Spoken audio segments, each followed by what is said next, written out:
Hi, I'm Carla D. Tillery, and welcome to the Chair Chronicles. I'm your life coach and your favorite auntie. You know, that aunt that is so not afraid to tell you the truth and help you see things just a little clearer, and you love her advice. Well, as a certified life coach with over 2 decades of experience, I'm very passionate about helping you find your happiness. So pull up a chair and let's have a talk.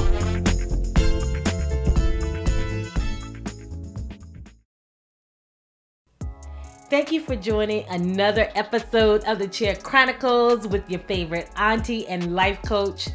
Listen, a lot of my conversations lately have been around love and relationships.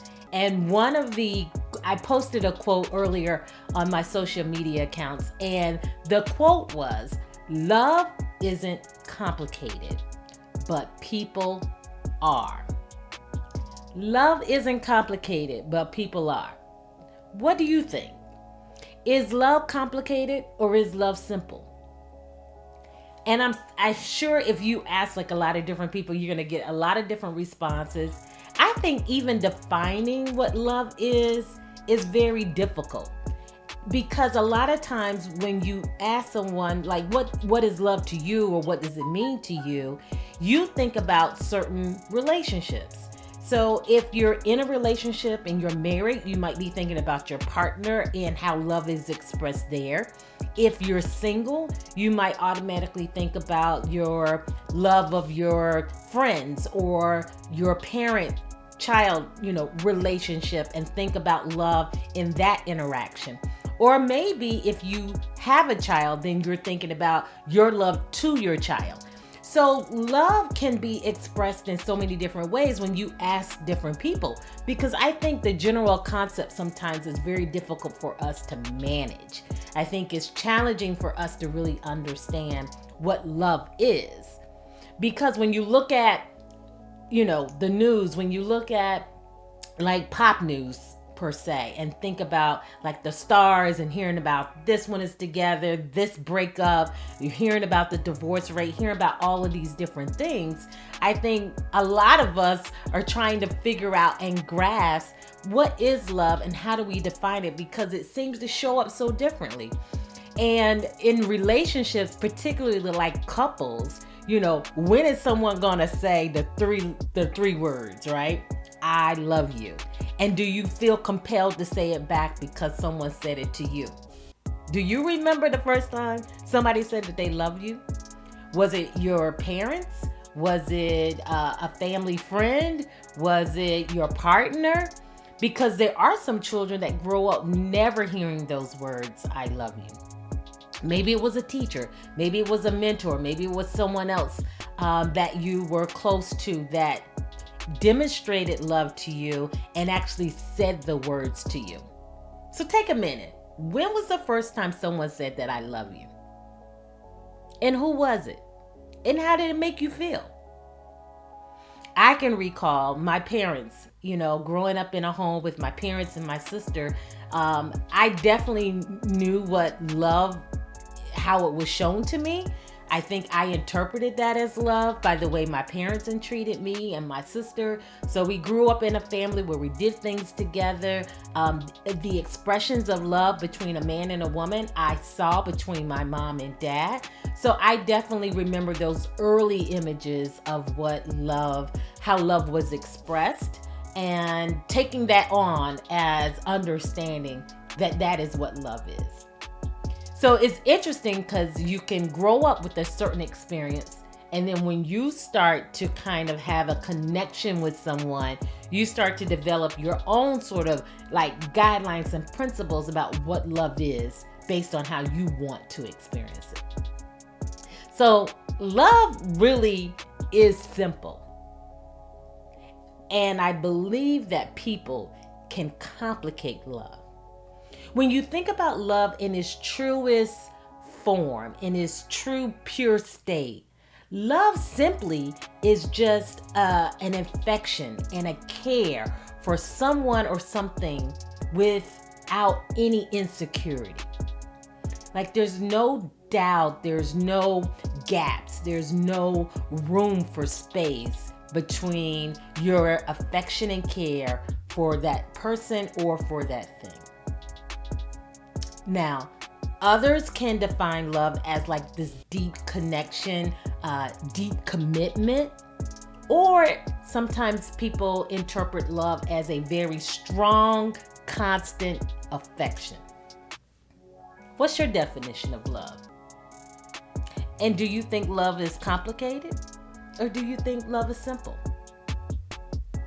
So when I think about love relationships, and it's not just between that deep affectionate love between two people, I'm talking about all kinds of love in different types of relationships, just love itself. Love typically is expressed in, how we treat people, how we talk to people, what we accept of people. And I think when we think about love being simple, it's really what you do in terms of how you interact and interface with someone. And so it's your affection and your care of a person. And what happens is it becomes complicated because many of us, and naturally so, have an expectation of it being reciprocated. When we give it, we expect to receive it. And sometimes we love things that may not have the capacity to return what we've given. That is when it becomes complicated. That's when it becomes complicated. Whether it's a parent, whether it's a child, whether it's a good friend, it doesn't matter. When you have an expectation and they don't have the capacity to give back to you, that is one element of complication that we're like, forget it. I cannot love you. And I think it's just so intriguing to really kind of figure out, like, why is it that we have this expectation? I think because we all desire love. I think it's a part of the human anatomy. Our human natural desire is to have connection with other people. I strongly believe that anyone who just lives in solitude struggles because they don't have that connection with someone else. And I believe we naturally long for that. Not saying that it always lends towards marriage or, that type of partnership love, but I think having the love of people is needed in our lives. I absolutely believe that. I don't want to live in a world that is without love, that I don't have connection with people, things, and places. So what about you? Would you be okay like living in solitude? I'm not talking about living single. I'm talking about living in solitude with no connection to other people. When you think about some of the types of torture that happens in the world with criminals or with people under like serious investigations, or you think about people who have been incarcerated, solitude is a form of threat. It is a disciplinary action to put someone in solitary confinement. Why is that? Because they have no connection with anybody. They're left alone with just their thoughts. And so I believe that having connection with people, with things, with places is important for us. It is important for us to not only give love, to give affection, to give care for something, but I also believe that it's important for us to receive it. And so when we give it and we don't receive it, that's when everything goes to chaos. We become angry, we become disappointed, some of us become depressed because we've given of ourselves, we've given from that deep place. And then to not receive it, it hurts, it's painful, and it puts us in a bad place. So listen, one of the things that I think I've observed over relationships is this expectation. And I think the reason why love is such a powerful emotion is because when we don't get it, or when it feels damaged, you'll see the most sort of critical response from it. It can be absolutely devastating. Now, for those who have like young daughters, or if you are, a young female and experiencing your first breakup, come on. Oh my goodness. Emotions flying everywhere, right? We can't keep it together. We crying, we talking to so-and-so. This is what happened, blah, blah, blah. I mean, it can be absolutely devastating to experience a breakup. And not to say that it's not damaging or is not emotional for men, but I do believe that they express it a little differently. I'm talking general terms here. So yeah, I do think men express breakups very differently. They hold things in. Sometimes they don't talk about it as much, or they move on to make it feel like it wasn't important or significant. And women do the same thing. We'll try to move on to the next to not be hurt. And then we put up that guard like, this not gonna happen to me again. And even if you experience a lack of love, from your upbringing, and you weren't cultivated or nurtured in like a loving environment, we often will take that, and sometimes we go to the extreme where when we create our own family, we're all in, we're smothering for people.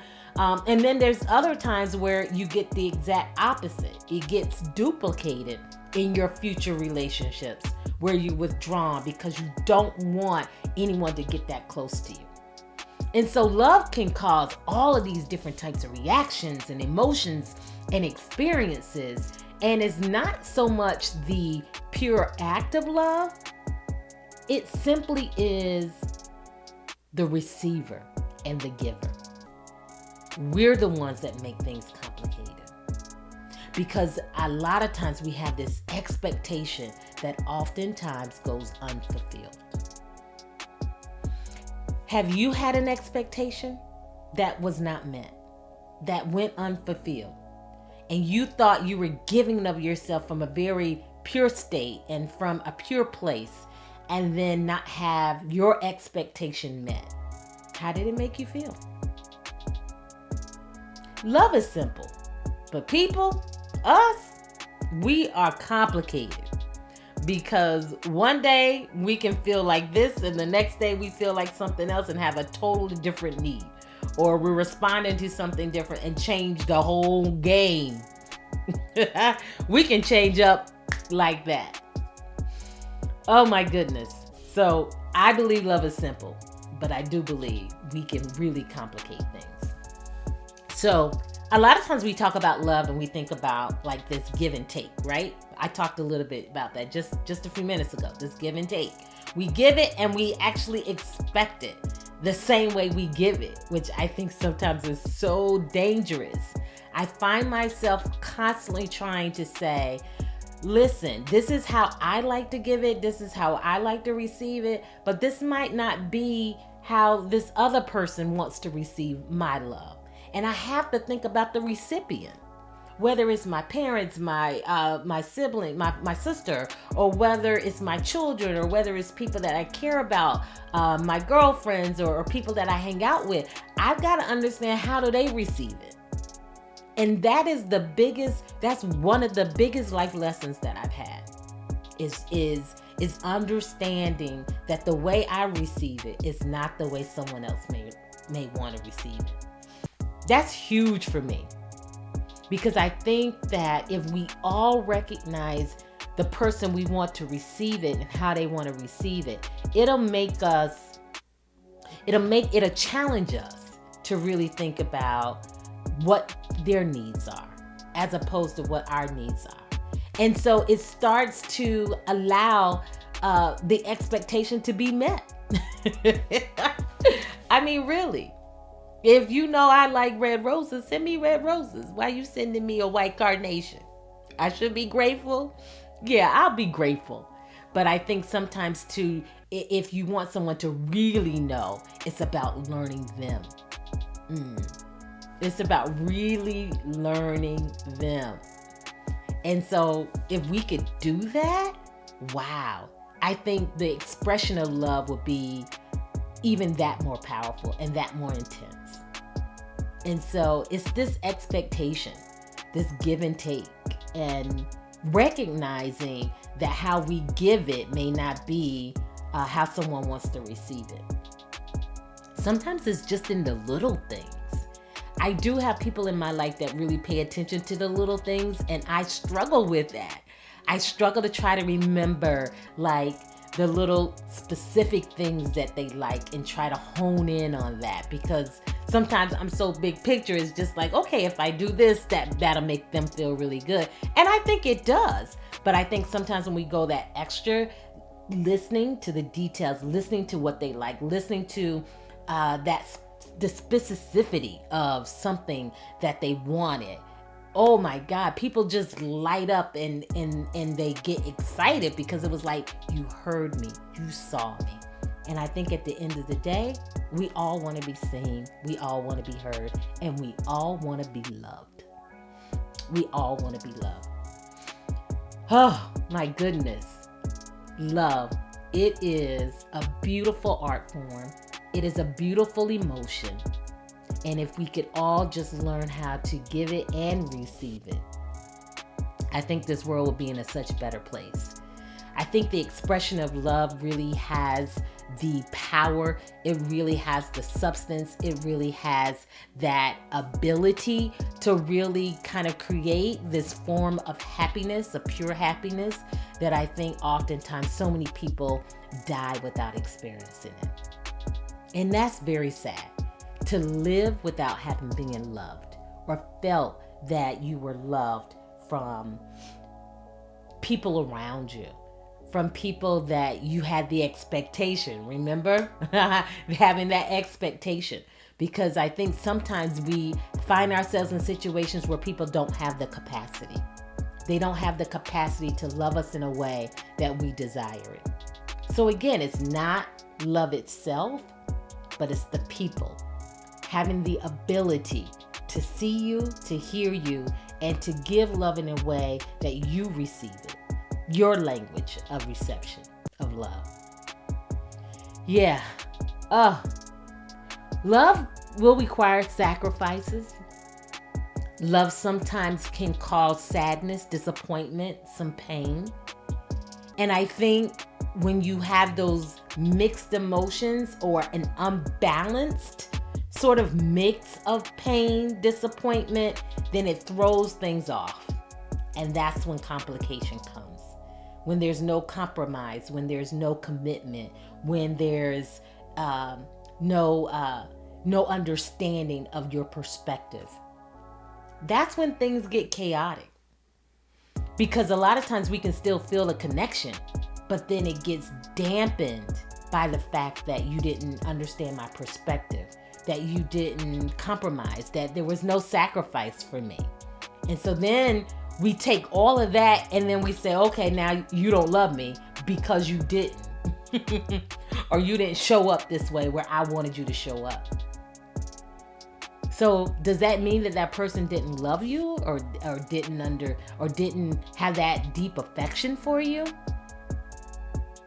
Well, that's a difficult question to answer, because a lot of times we do interpret that when someone doesn't do something the way we want it, that then it wasn't love to start with. And it's hard to kind of always wrap your mind around that and reconcile what you're feeling versus what is happening. That's tough. And no situation probably is the same. I think, again, we have complicated situations. We have difficult personalities involved, and we have different sort of things that are going on in the mix that don't allow true love to show up. So is love showing up in a real way in your life? Do you feel like you have the ability to truly care, to truly have this deep connection and affection for someone? In any level, whether it's with your parent or your child, or with your friend, or with someone that you've met, that you've kind of perhaps feel like you're connected with? Are you able to express love in a true form? Or does it get complicated? Or does it get shadowed by your experiences, things that you've gone through, the way you filter that love? How does it come out? How does it show up in your life? So I'm hoping that you are finding yourself in a place where you're able to give this tremendous amount of love, true affection and care for someone or something, without an expectation, unselfishly, with a lot of security, knowing that it's coming from you in a good place and that there will be a good return, that there's no question. Giving love and seeing the response on someone who receives it can be so fulfilling. Love is the most powerful emotion, I believe. And if we all can find ourselves in a place where we can give it, share it, be around it, be in it, wow, where we can see others, truly see others. And if everyone can do that, then it makes it so much easier. We won't have those complications of not wanting to sacrifice and not wanting to give and not wanting to put someone else's perspectives into play. Because we're all getting fulfilled, because we're all sharing, we're all giving, we're all loving. So I hope today that you can truly have the ability to care, to have a deep connection, to have a deep commitment with other people. It's important. It's important to give it. It's important to receive it. It's important to share it. Love on someone today. Love on someone who's unexpecting. Love on someone by identifying something unique and specific to that individual.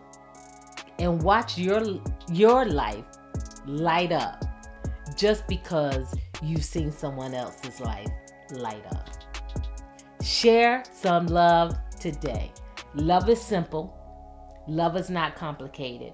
People are. And when you can find out the person's perspective, their view, how they like to receive it, then that's going to make your connection with them that much more powerful. All right? Thank you so much for staying tuned and staying connected with me. I appreciate you taking this journey with me on the Chair Chronicles, and I look forward to seeing you on the next episode.